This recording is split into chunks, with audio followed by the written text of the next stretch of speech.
So, welcome everyone to another episode of the Body Harmonics Podcast. I'm Renee McLaughlin, and once again, I am so thrilled to share this podcast episode with one of my dear friends, Gina Bria.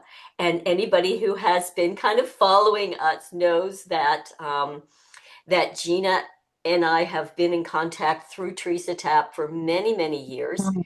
And she has such an interesting background. We're not going to get so much into that, but just to let you know that, interestingly enough, she's actually a cultural anthropologist and is very, very influential in the hydration. She actually has the Hydration Foundation and is really in touch with people all over the world who deal with water and fascia and the cutting edge of this life science. And I just love, love, love coming on with Gina because she shares so many really interesting things. So get ready, you guys, buckle up, grab your tea, and let's get started. Gina, thank you again for coming on. All right. Oh, Renee, I always love our conversations. I love them because they're very practical, and that's what we want to get to, right? Like, what does this all mean for me, right? This minute, like, where am I in my body? Where am I, in my cycles of either whether they're cycles according to the sun or cycles according to our aging. All of it matters. Cycles and relationships, everything. I love it. So Everything. yeah, yeah. Yes, I love that. Everything is a cycle for sure. And it's time now for us to embody this knowledge. And I think that's exactly what you just said. And I know for myself, I've studied, studied, studied. I've have all this information in my head.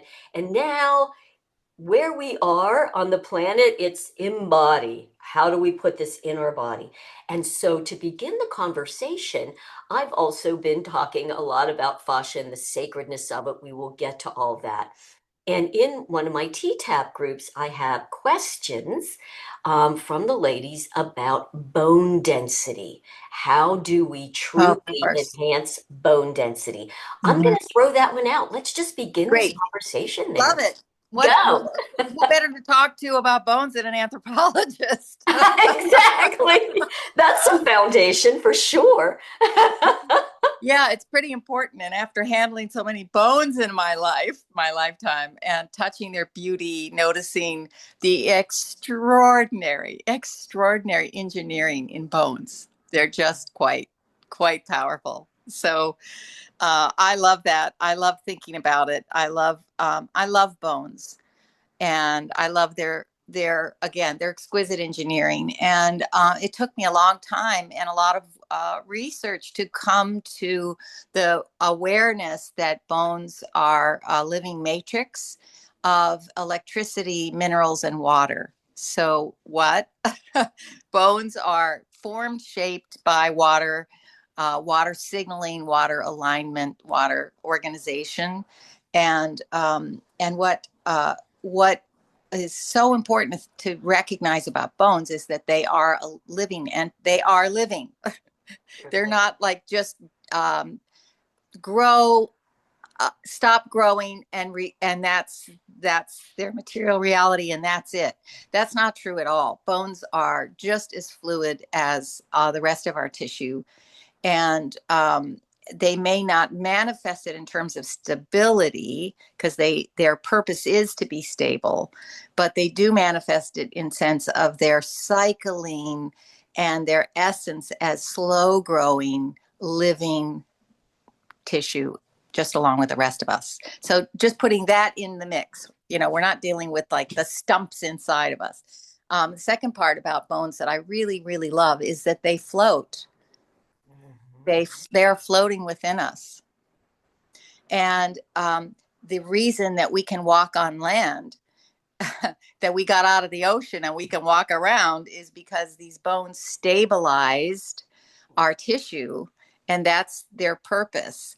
And we are not meat hung on a frame, like a skeletal frame, like a hanger, like clothed. We are actually jellyfish that move around, that have these stabilizing posts within us that move with us and around us. So once we get back to the idea of a living matrix, then we can talk about bone density as a process where the body goes through the need for growth and then stability, and growth and then stability. And so if we have this conversation about you're losing bone density, oh my God, first of all, it's not cycle thinking.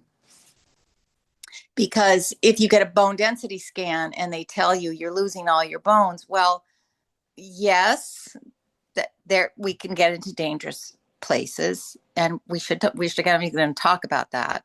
We do get into dangerous places, and we want to modulate for that. But also, your bones are also, so many medical reports are a snapshot of a moment in a cycle, and that doesn't really help us understand how we lead our bodies through our cycles. So, on the help for bone strength, the most sensible approach to enhancing your bone strength is movement. It's just straight up movement. And every time you tense or percuss your bones, they have to respond, and they're responding through multiple channels. But we have great science behind this, but I'd rather express and explain it in this more sort of metaphorical way. It's not really metaphorical, it's real. But the idea that your bones are in process, just like the rest of us all the time, we're cycling through, and that the movement is the actual power, the vibration of our bones. And if you're in a dangerous spot with your bone density, you want to bring minerals to bear. So talking about maybe, I happen to use humic fulvic liquid drops. I really love those. That's partly how I make my water so electrified, is to drop minerals in it, or salt, of course.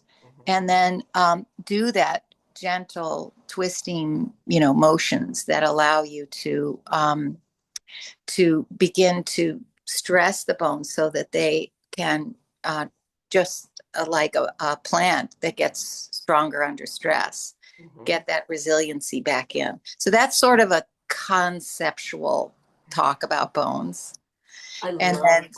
then, yeah, do you want to respond to that, Renee, I before we? would, yeah, just a little bit. But obviously you did such a beautiful job. Our prior thinking, and most people's still current recent thinking, we think that the bones are holding us up. We think in terms of mechanism. And that's that old linear thinking that the bones are what's actually doing it. When in reality, as Gina just mentioned, just take a moment and think about this.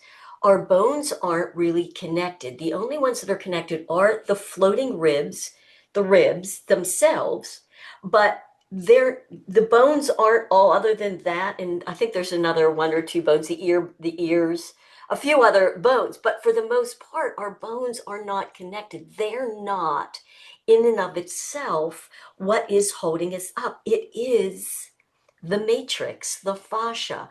And so, how do we build?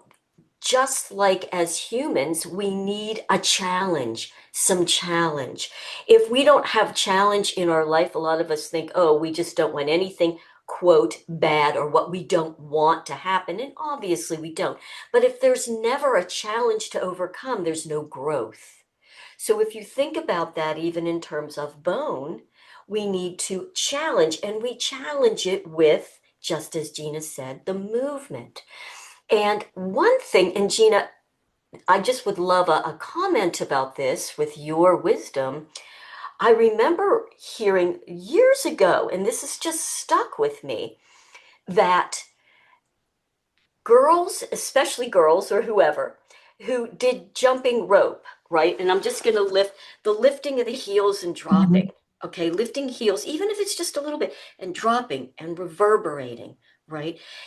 That those girls, as they grew up, had much stronger bones.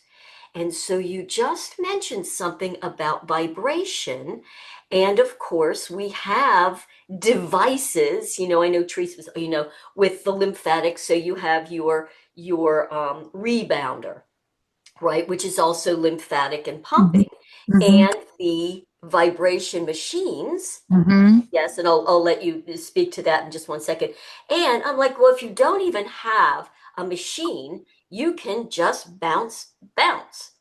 And that helps. It can be something as simple as that. So I'll turn it back over to you for comment. Well, the ancient technology coming from China would be the daily bounce, right? They just bounce on your heels. And it doesn't, this is not onerous. We're talking about 20 times, Right. 15 times, do it 10, do it while you're at the sink. Just this, knock those heels into the floor. Mhm. And why that's so foundational, because people think it's the actual the percussion, the hit that grows the bones. And that is absolutely true. But, nature's multifunctional every single time. They're doing 17 delicious things instead of always just the kind of one we identify as the active ingredients. And you're like, Right. yeah, but Right. Right. Right. Right. so that that stress, so the percussion is the stress, but also then it sends up a huge amount of signals like dust rising from your feet. You're getting these particles, or you're getting signals going all the way up your body that help align and let everybody know this is what we're doing. Pay attention, incoming. The amount of information that comes from bouncing on your feet is quite extraordinary. And we know that it has results because we can see, say, the elderly in China doing Tai Chi in the plazas every morning. They come together and do this. Okay, well, this is documentably profound and simple, and isn't not talking about having to buy a power plate machine Right. or even a rebounder, although I will tell you I have both. I do I too. have both because I got the message, oh my God, we're not doing enough motion. I am not walking 15, 20 miles a day as a nomad. Right. I am not doing the bending, cooking, hunter gatherer work that our body was set up to be able to accomplish. So I've got to find every modernist hack I can possibly think of. And I'll have to tell you, when I lived in San Francisco, our apartment was really small. There was no room for a rebounder. So I put it on the roof. It was a flat roof. For you. And I would go up and rebound on the roof. And everyone was like, you're going to bounce off the roof. Oh my God.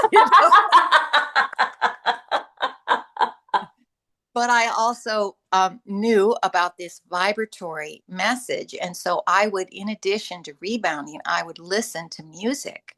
Hmm. Low frequency, low beat. So now I'm adding, as nature does, all these multiple stacking vibrational issues going on to help replace the 30-mile, 20-mile hike that I would have been doing if I had been born in a different culture in a different age, that my body will respond to and knows is designed for. Right. So yes to everything, basically. I just love this. And so, okay.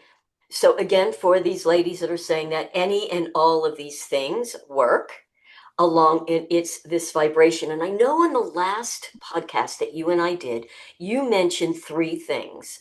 And I just want to bring them, but then we'll go to where we want to go because I know you have some places that you'd like to take it, because it kind of goes with this. And the one you said was grounding. The second you said was light. And by the way, I'll put a push pin in that for a second. And the other was light and sound, which is what you just said, right? And so I just have to tell you from there, I made a commitment to myself and I have stuck with it every day.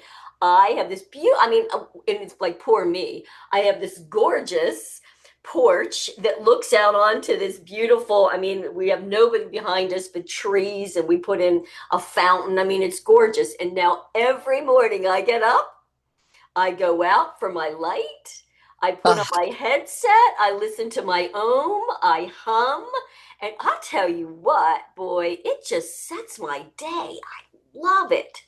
Love it. So, every bit of and what you're doing is bone health. That's it.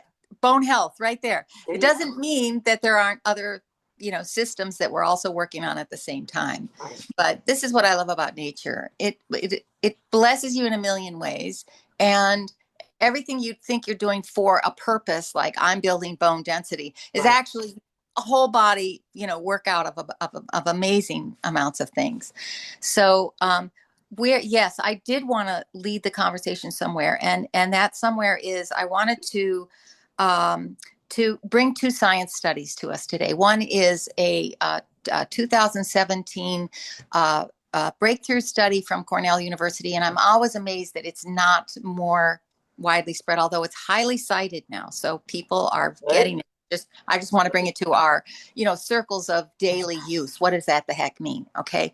So, what that means is that Cornell discovered that DNA, and they were looking at this with an extremely, extremely efficient kind of microscope that shot lasers, cross polarization, two different ways. And in that crossroads, they were able to see that DNA has a interior, it's called the spine of hydration. So Mm. that water, and it's water in this jelly form, like our tissue, Right. Phase four. goes through the inside of the DNA and it follows every one of the molecules. And now, if you understand that that water can get dehydrated, or hydrated, you would get the efficiency of your DNA signaling to make new cells to do everything it's supposed to do based on hydration. How well hydrated is that DNA channel inside the DNA? And if it's puckered up and dehydrated, it isn't going to signal as well as when it's fully in bloom and that DNA is stretched out. Mm. But here's the purpose of a stretched out DNA, and it is that signaling, right? The signaling. So the dependency of your health depends on the hydration level of your DNA. However, all that is fascinating. It Like, is fascinating. I'm thinking, right? is she going to talk telomeres? I don't know. Keep going. You don't even need to talk telomeres at this point. What I'm Okay. trying to get for you is that what is that DNA doing when it's well hydrated? What's the purpose of a well hydrated DNA or any of our tissues? Signals. It's right, it's signals, right? But the signals aren't only what it's sending out as intelligent signals to do this, do that, orchestrated, well designed, sequenced beautifully, highly effective, but also receiving. The Yeah. receiving part. Ooh. Receiving part is what I would love this conversation to be about, because now we talk about hydration and we're doing hydration well. We got lots of ideas around hydration. What happens when a well hydrated antenna, which is what our DNA is, and that's the other study I wanted to talk about. I just tell you, in 2011, they discovered that DNA is actually an antenna. That's all you need to Wow. I mean, that's not out there at all. know, right? That's Okay. 2011.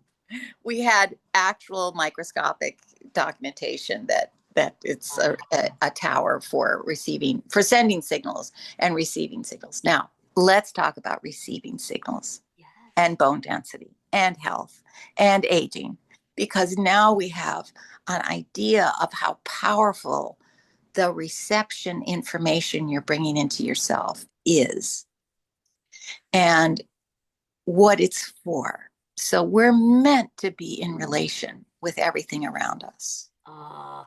It's No, absolutely, it's it's so straightforward. Like, did we not notice that we should be in relationship with our food? You know, did we not notice that we're supposed to notice how beautiful basil is, what it smells like? Like, talk about reception. I'm waiting for basil perfume. That's the one I will be purchasing. well, there's Um, beautiful basil essential oils, which I also have and I wanted to talk about, but we might not get it for today. But keep going. That yeah, is yeah. So wild. receiving essential oils as a signal going into your system, Yes. forest bathing, Yes. light, the approaching of light, the music coming in, the joy of giving to someone. and even if they aren't able to receive it, your thoughts, your emotions, Yes. all of these are they cannot be reduced to just health practices. We're talking about how to live and how to age, like super beauty and super contribution. So Yes. I don't know. What do you want to say about that? Oh, so much. There's just all right. So I think even just right down to the idea of what we are all a part of. And we have so lost that. And of course, as a cultural anthropologist speaking to the absolute choir, we live in houses. We close windows. Everything is inside. We have fluorescent lights. We have controlled environments. We're we're all in our heads, thinking. We're not embodied. We're not feeling. We're drinking water from a tap filled with chemicals. I mean, we could go on and on. How modern man has completely lost touch and connection with our true environment, and how that just that completely kills health, joy, consciousness. This is what, and now we're having even more AI, and everywhere we're giving up all of our existence to something that's not natural to who and what we really are, and to start to bring that back. Now, it doesn't mean that we lose our technology, but to be able to combine and bring Mhm. forth the ancient knowledge with what's new coming in, and how do we pull it all together. And I think if I really extrapolated a lot of what you just said, did would yes? Yeah. Yeah. So then it becomes okay. So I love what you said before. What is it that we're picking up out here, right? So we have this antenna. We know, Fascia, that what we're getting inside, well, we don't know, but we can have an understanding that we're bringing in information. What's it picking up on the outside, Gina? Well, I'm so happy you referenced living indoors. So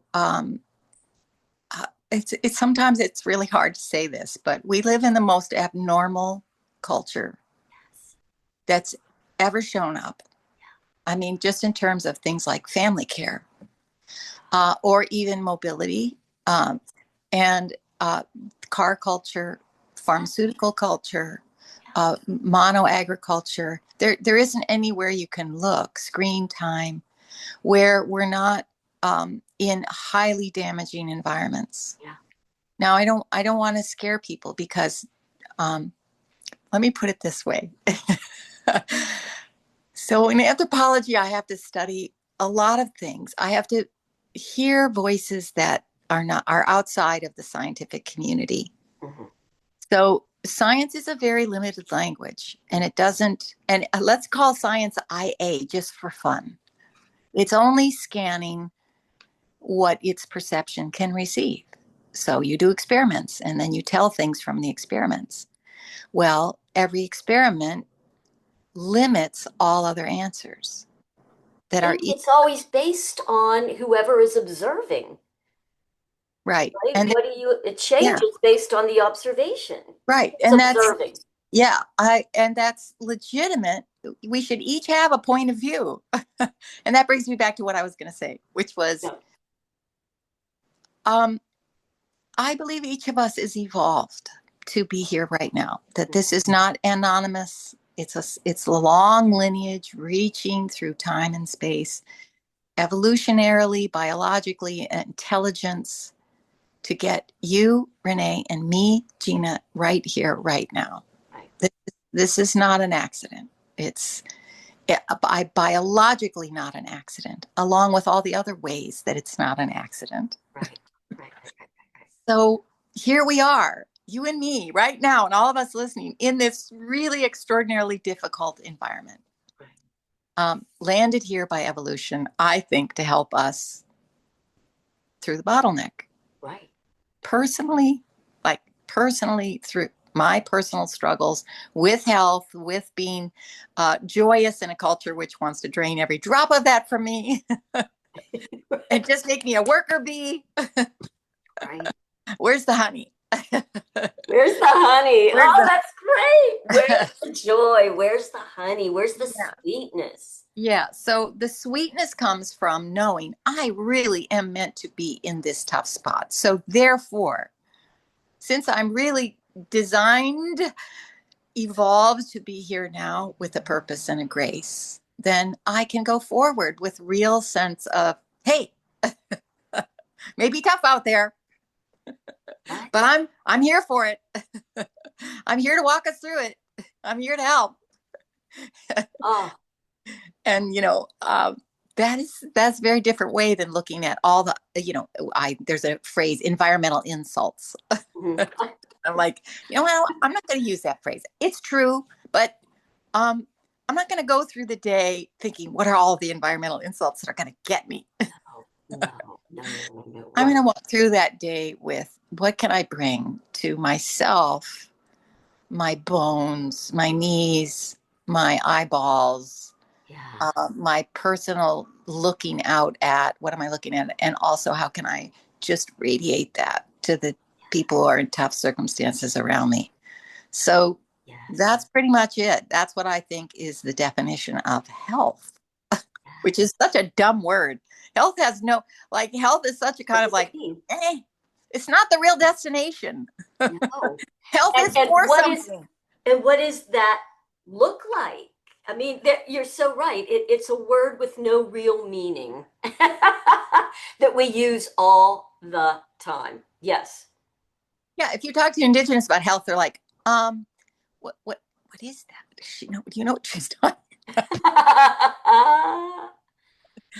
Yeah. So yeah, so I think our spiritual lives uh, are at a very high point, even while our physical. I'm not going to say the word insults. Our physical. Do I use the word challenges? Do I use the word deficits? They're not personal. It's not your personal deficit that you have cancer. This is a there's nothing this is a circumstance of incredible um, material reality that we're swimming through, and it's our spirits that will lead us to bigger solutions and answers about how we're going to navigate this. Right. That's and I don't know whether you will be healed from okay, I'm going to tell you a story because my brother died of brain cancer of the most egregious kind, and I adored this brother and do. I have a relationship with him now, even though he's not here on physical realm. But I remember him saying, "Oh, my dear, I haven't been cured, but I have been healed." That's it. That was it. That was it. You know, Gina, this is such a big conversation. I love this so much. Let's pause this episode to be continued with more on this so that people have enough that they can go off and contemplate and then come back and we'll go to the next level. Yes? Yeah, thanks. Love this. I love that we've had this time. Thank Oh, you. so much great stuff. So, Mm-hmm. guys, there's so many juicy little bits in this episode. And of course, when I post, I will be posting just some of those. So you can always come back and just have them, the little snacks of incredible wisdom. And then come back and we're going to continue this conversation with myself and Gina. Much love. Thank you.